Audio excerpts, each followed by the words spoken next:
निहुरा के लगावेले।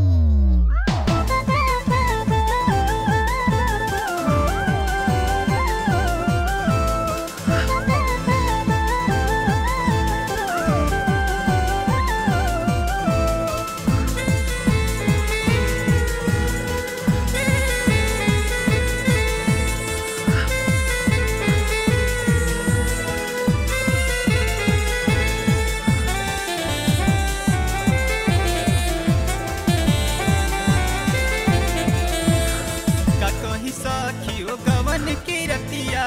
आवेला सरम बतवल में बतिया का कहीं सखियो गवन की रतिया आवेला सरम बतवल में बतिया कब होठवा सटावेले तभी हमके सुतावेले ई बड़ा मजा आवे जब राजा ई बड़ा मजा आवे जब सैया सुगुरा के लगावेले बड़ा मजा आवे जब राजा निहुरा के लगावेले।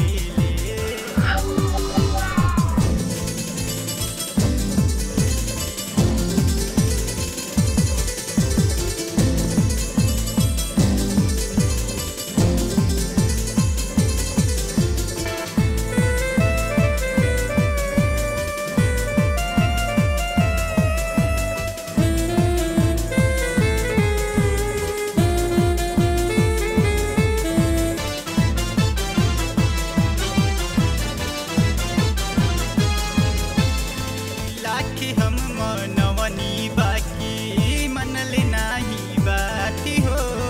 तूर दिहले नथिया हमारे रहे आधी राती हो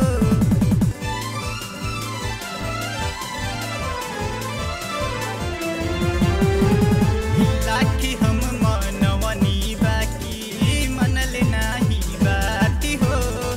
तूर दिहले नथिया हमारे रहे आधी हो जब होठवा सटावेले तभी हमके सुतावेले ई बड़ा मजा आवे जब राजा ई बड़ा मजा आवे जब सैया सुगुरा के लगावेले ई बड़ा मजा आवे जब राजा निहुरा के लगावेले।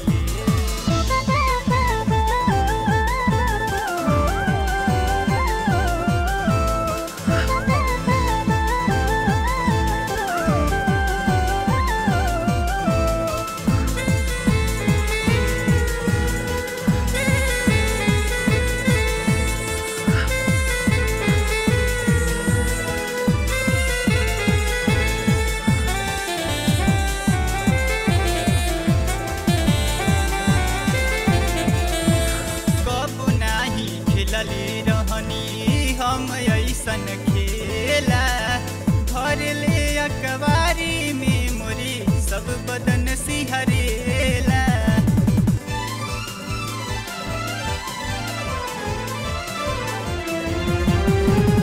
कबो नाही खेलले रहनी हम ऐसन खेला भर ले अखबारी में जब सब बदन सिहरेला जब होठवा सटावेले जब गेना दबावेले ई बड़ा मजा आवे जब राजा ई बड़ा मजा आवे जब सैया सुगुरा के लगावेले ई बड़ा मजा आवे जब राजा निहुरा के लगावेले।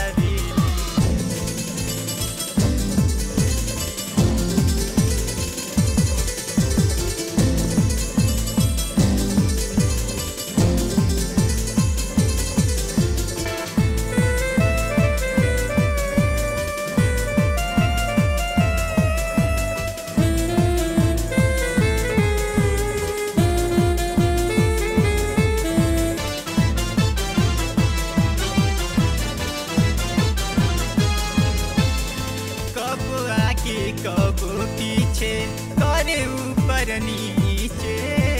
सच बात बताइला सखी लागे हमरो नीके।